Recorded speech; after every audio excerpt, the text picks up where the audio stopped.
Cow Plunge, 4th grade challenge, Diabetes Expo. As a key sponsor of Mustangs baseball and Chiefs training camp, Heartland is the #1 fan for a healthy St. Joseph.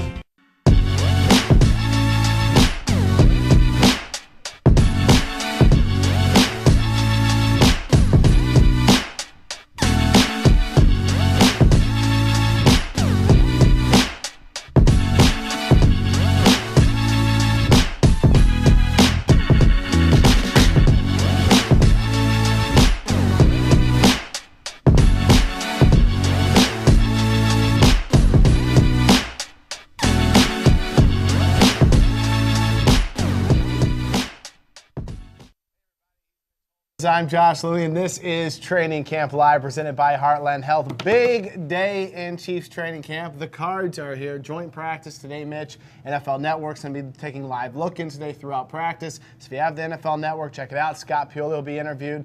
Romeo Cornell will be interviewed after practice live. Matt Castle live. And really, it's your only time outside of this show, and really your only time to watch practice live as it happens on NFL Network. 3:15 p.m. is when practice begins. So if you've got the network, check it out. Of course, if you don't, check back here tomorrow. Mitch and I will break down everything we saw, plus we'll bring you exclusive footage of the best of today's joint practice with the Cardinals. But it's a big day today, Mitch, because not only is it another team, but it offers another pair of bodies to go up against. Yeah, I mean, you get worn out. It's now been since July the 26th when the team got here. And so to have another team come in, it was interesting. I was walking up the hill with some of the guys after the walkthrough this morning, and the Cardinals were down on the other field. They were in the Spratt Stadium field. And every head turned toward the Cardinal field. It was interesting. Just kind of check it out, see what they've got. So, yeah, I think it's great to have one day like this. It takes some of the monotony out of camp. And, as you mentioned, it's a way to evaluate against somebody in a different uniform. It's just very important. Plus, I'm going to spend some time today, we'll talk about it tomorrow, on Finding the 53, how you always evaluate everybody else's rosters. And both teams will be looking at each other today real closely. Right, there's a guy that was claimed off of waivers 2 years ago from Green Bay by the name of Anthony Toribio, who's running with the ones right now at nose tackle. And you're right, I think that's the theme you're going with. It's not just about the guys in camp. And yes, there's a chance to see up close and personal 90 extra players today. So a pretty cool thing there for evaluation. Today, Ken Wisenhunt addressed the media, the Arizona Cardinals head coach. He talked about really just why the Cardinals decided to come here a little bit early and take in a practice with the Chiefs. What's the primary focus for you guys for today's camp? For today's practice? For today's practice, yes. You know, it's an opportunity for us to do things against another team, another scheme, different players. And it's a great evaluation of your squad as well as seeing some of the players on their squad. So at the end of today's practice, what you hope is that you can go back and look at the tape and say, okay, we match up pretty good here, or, you know, we like this, we like what we're doing here. So it's a great opportunity just to get out of the drudgery of camp as far as going against your guys every day. What's different after playing that first preseason game? You meaning what? In how you practice, how you go about, you know, your daily business. We have a routine that we practice, and we expect that no matter what. I mean, the first game doesn't mean anything other than we've just gotten a little bit of a sample of live action to evaluate our players. How much conversation or direction do you have to have with Romeo as far as how the practice is structured? We've talked quite a few times, but I don't think there's any problems with how we're structuring the practice or how we're going to do it together. I mean, you never know what the intensity is going to be like, but that's something that you just don't anticipate any problems with. So do teams do very similar things, or do you have to like trade off? This time we're going to do an Arizona type drill, or next time we're going to do a Kansas City type thing, or do you do similar things? I think everybody has a certain amount of drills that are similar. I mean, everybody does 7-on-7, everybody does 9-on-7, everybody does team. So those are the things. There's drills that we do that we wouldn't do against Kansas City that we do specifically for us, but there's enough things that you do in common that you just run your drills. I mean, we're going to do 9-on-7, we're going to do 1-on-1s, we're going to do 7-on-7, and we're going to do some team drills as well as some 2-minute stuff. And you know, that was pretty easy. It's pretty easy to set that up and say, can we do this? It's just the numbers and the rotations and how you're going to do that, trying to match guys up against people, but that's the fun part. Was it the timing, the lack of travel? Why was this doable this week? Well, first of all, it was doable because of Coach Cornell and Scott Pioli, I think, and Missouri Western College has been absolutely fantastic in working with us. I can't say enough about let me make sure I say that correctly, Missouri Western State University, because of just providing us with the facilities to do this. It was a great benefit to us to not have to go all the way back to Arizona, and we've got a 2-hour drive, 2-hour plus drive to our training camp. So to fly back into Phoenix, to drive 2 hours to camp, to be there for a couple of days, and then turn around and fly back here saves a lot of wear on our guys' bodies. We get extra time with them for treatment for the guys that are needing it. We get extra time to have a walkthrough, which is so important. So it's a great benefit to us, and it's really a bonus, like I said, to be able to practice against another team and just where you get to evaluate matchups. What do you expect to get from Cobb this week? And you mean what? You mean practice? Yeah, practice. I mean, he obviously went out the other night. I mean, is he a full go at this point? We'll see. I mean, he went through the walkthrough this morning. He's still a little sore, but I don't anticipate there being any problems as we progress through the week. He may be limited this afternoon, but I certainly think that as the week progresses, he'll be fine and he'll play. Coach, having seen live action already for you guys, does that help you in preparing your practice, knowing a little bit more maybe what you want to see today, having already seen some action? It gives us some things that we can correct and work on with our team. I mean, one of the things that was obvious from our first game was that we were very poor tackling. We're not going to do live tackling in this today, but what you can really work on is the technique, getting yourself in the right position and make sure that you have a knee bend and you put your hands on them the right way. So those are things that you can correct, as well as some of the other mistakes that we made communication-wise. So, it's a great tool. Romeo Cornell said that there's maybe a perception that because the Chiefs haven't had a lot of scuffles up here in camp that it can be looked upon by some as being somewhat negative in camp. He didn't see it that way. Do you have to fight that perception as well, that if guys aren't fighting at each other, it's not productive camp? I haven't really thought about that. I've been on some teams that have been very good, that won Super Bowls, that never had a fight in camp. I've been on teams that weren't very good that had a lot of fights. So, I don't know. I don't know which way. I've been on good teams that have had fights. I think it depends on where you are as a team and what you're doing. So these guys, NFL players, are highly competitive animals, highly competitive creatures, and you never know what it takes to set them off. I mean, our guys work hard. I know the Chiefs work hard. Your expectation is that we'll have a good practice.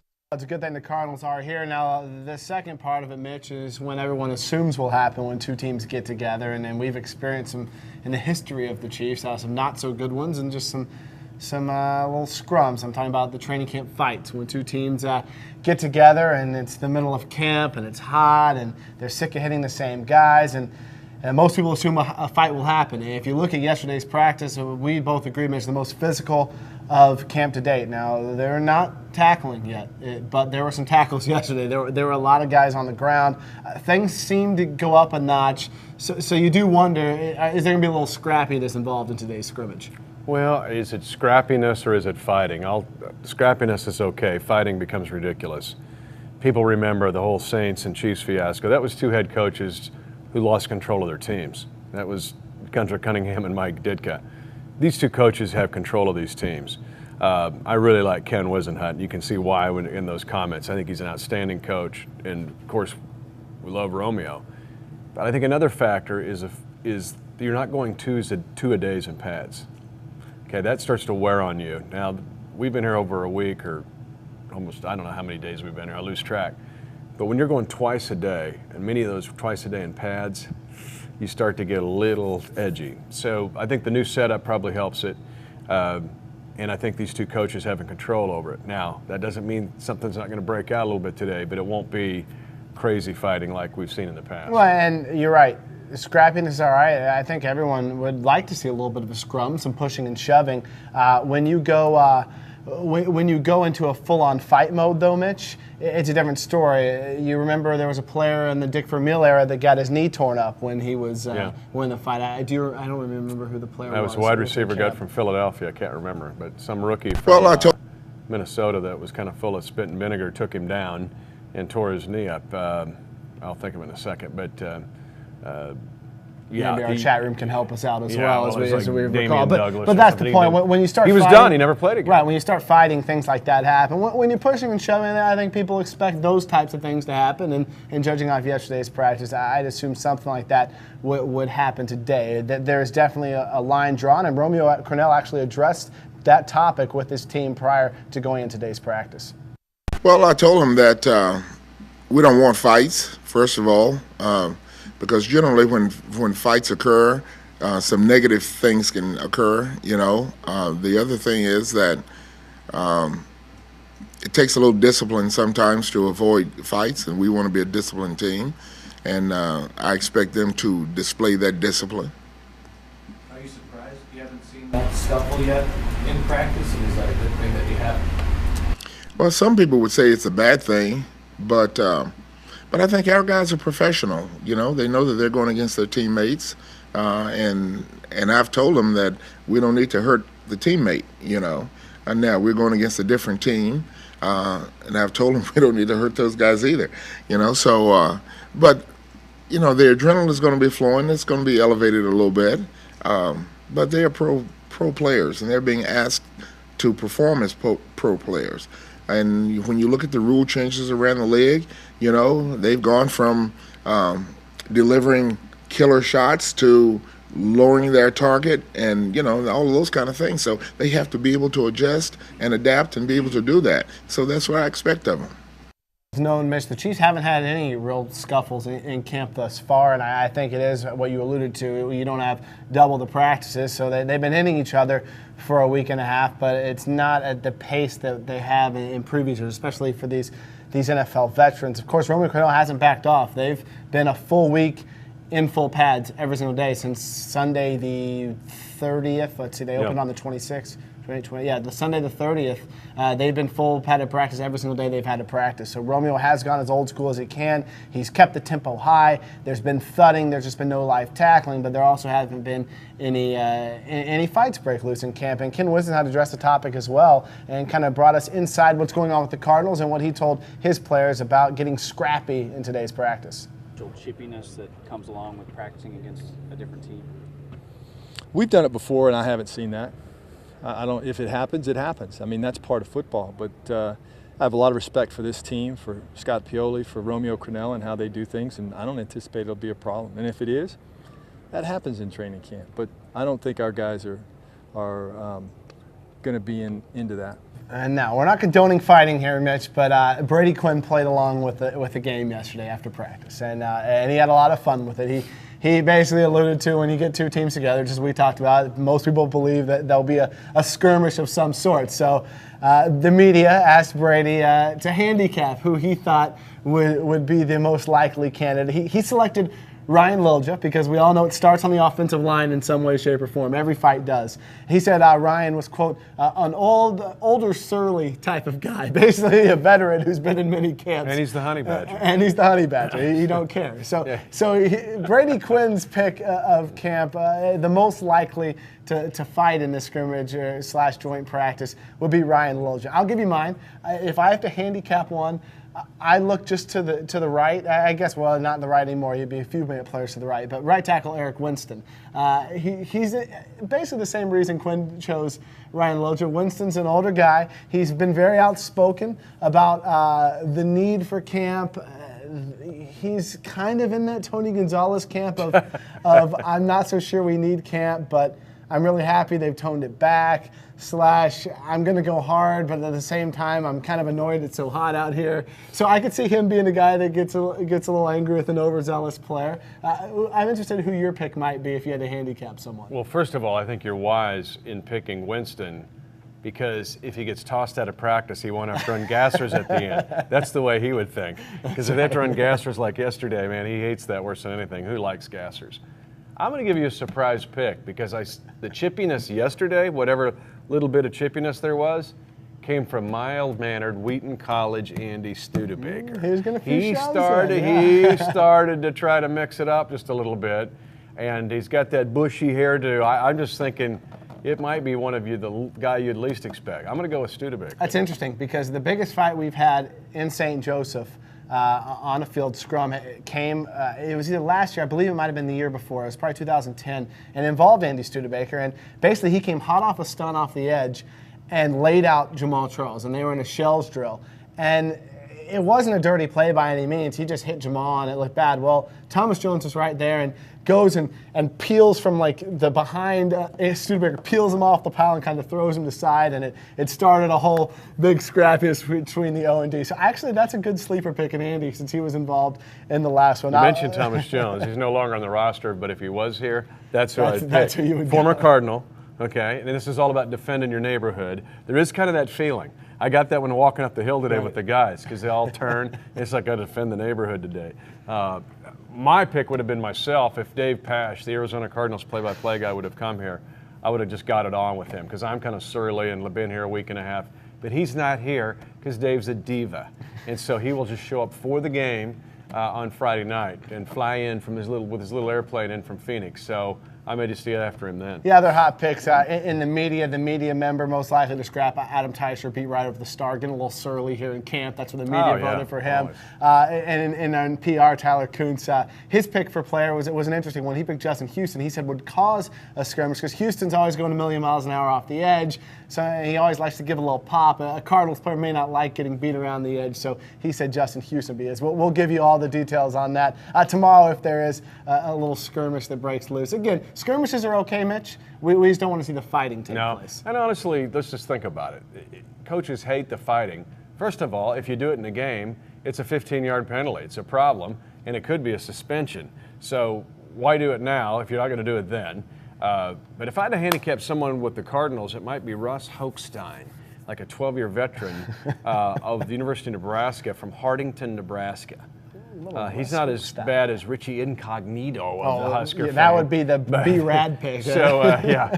But I'm just going to go ahead and throw a Husker out there because of B-Rad. Richie Incognito would go to like fraternity parties and fight fraternity guys. I've heard stories of this guy. Anyway, we'll move on from the skirmish. We spent too much time. We'll talk about something everyone in the chat room. Well, I'll at least say everyone on Twitter and a few people in the chat room want to talk about this piece of paper right here. That's the Chiefs. It's a little focus. Get down here. You're white on white. I'm a white on white. The depth chart. Chiefs. There it is. Chiefs depth chart. I'll ask you the first question. Is it even worth the paper that the ink's printed on? Is it worth even doing this, in your opinion? You can do a lot of things with this. If it had a little, kind of put like a cologne swab on there, or deodorant, you could do that. Or I had a cold last week, I wouldn't get too bent out of shape about this. We watch practice every day. Right. The depth chart is a moving target. It is. And the NFL requires Romeo Crennel to have this depth chart. That's why you have it.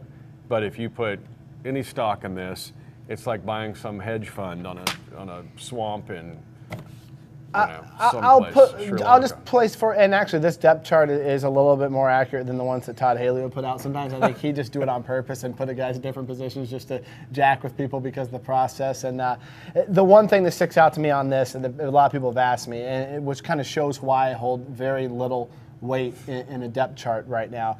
Alan Bailey lists as the third team left defensive end. When you see that Alan Bailey is listed there, and you just go by this piece of paper, you think, okay, Alan Bailey has not had a good camp. They were expecting big things out of this guy, and he's listed third team. Well, he is running with the threes in the base because they want to give looks to Rapati Pituatua. They want to give looks to Amon Gordon. Alan Bailey is going to be a huge part of this defense. He's run all camp with the ones in the sub-package group. He's not a base-type player. They're going to see if he can be. He has a role cut out on this team. It's going to be a big role. He's going to factor into this team highly in his defense in 2012. But if you just go by this piece of paper, you say, oh my gosh, well, what's wrong with Alan Bailey? He's listed third. I think that's just one snapshot of why this piece of paper doesn't mean a If whole lot. Atlanta opens up in 3 wide receivers or 4 wide receivers in the first game, he'll be on the field. He'll be a starter. He's going to start the game. So he could start on Friday. Yeah, he could, depending on what Arizona does with their formation. So and the same to me, the surprise Cole. is Rapati Pituatua is up where he is, quite honestly, because there would be a battle there. I do see them keeping probably 6 defensive linemen. We know the 3 starters are in the base, but they don't spend all that much time in the base.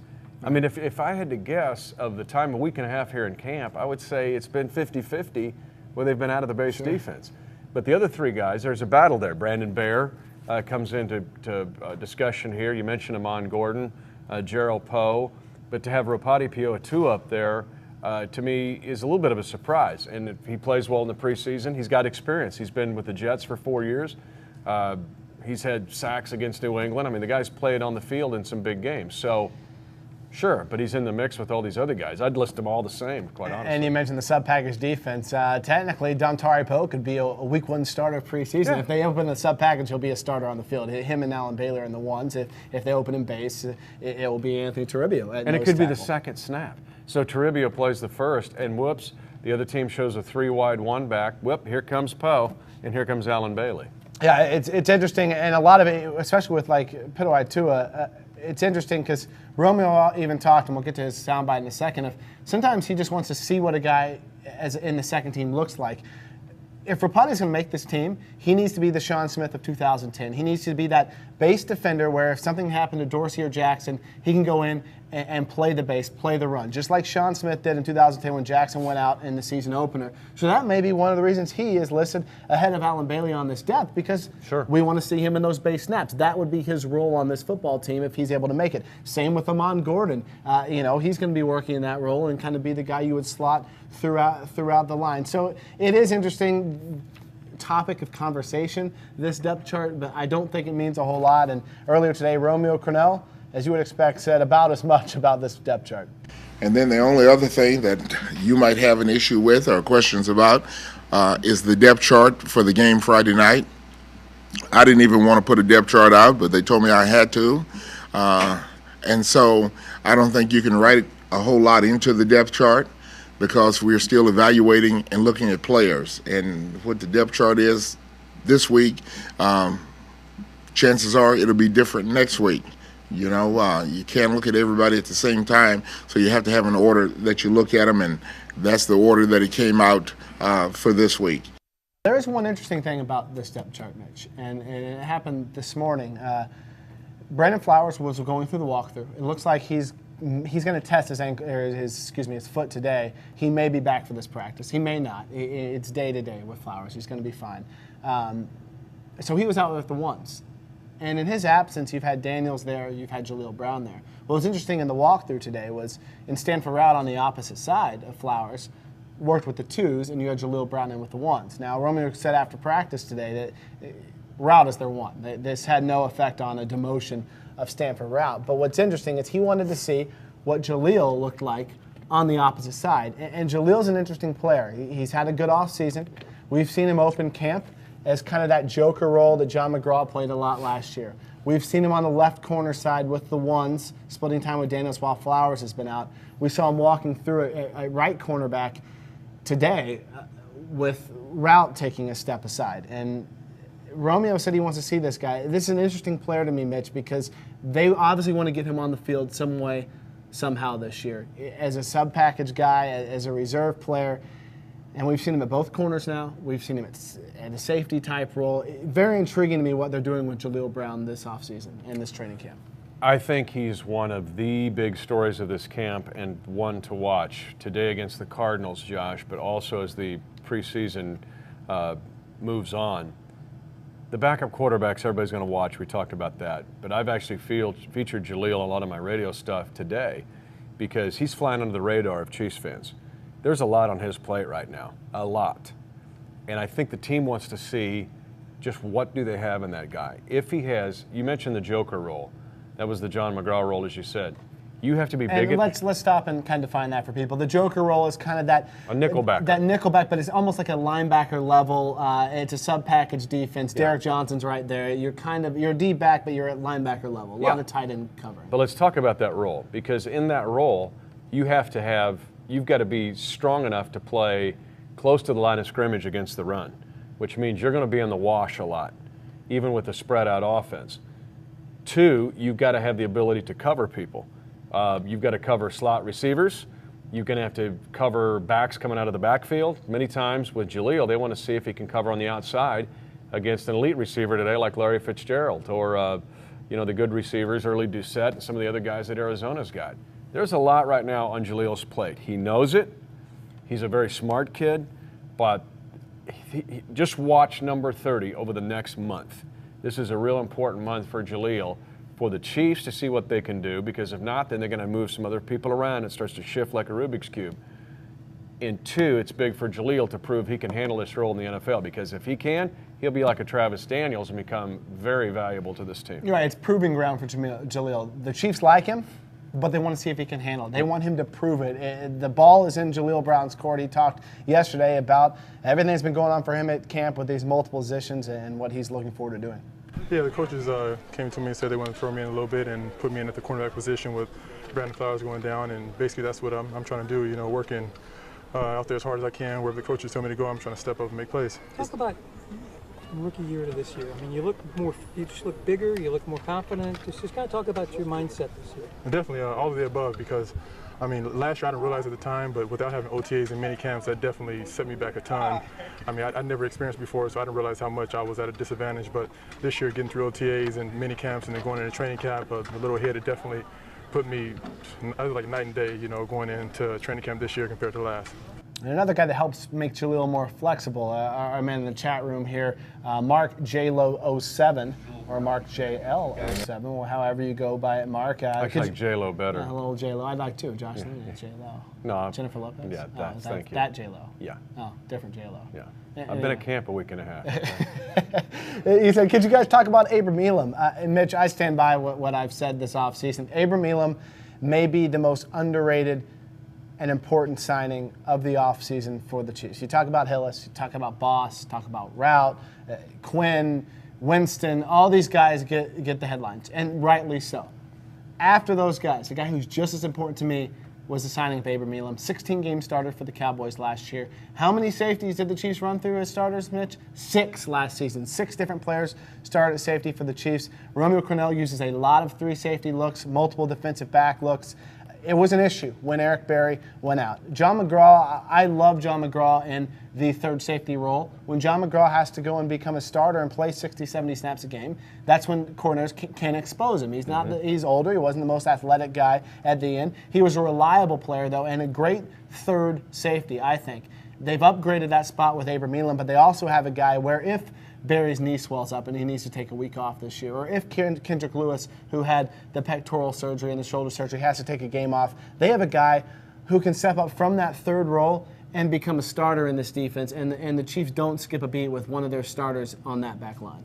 I would agree. Now, just imagine Romeo Crennel, his iPad full of icons. In fact, he's just got pages and pages of icons. That's the way he likes to coach defense. During this camp, Josh, I've lost track of how many combinations of defenses we have seen.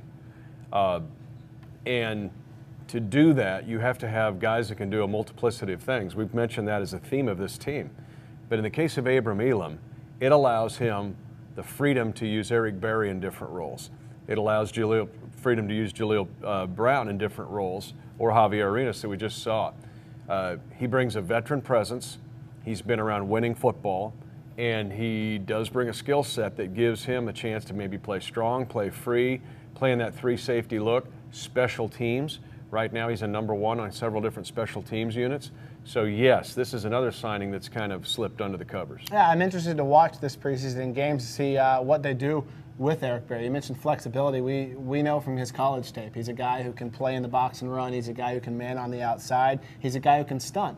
And as Elam's emergence, do we see Eric Berry do more? That's something to watch in these preseason games, and I think that's an interesting aspect too. If you free up Eric Berry a little bit more than just have him stay on that back line, that makes this defense that much better. And Abram Elam may be able to do that, and that's something that we'll have to wait to see how Romeo approaches it once the games come. But I would key 29 this preseason, Mitch, and see where he lines up on every snap, because Romeo could definitely get creative with that player.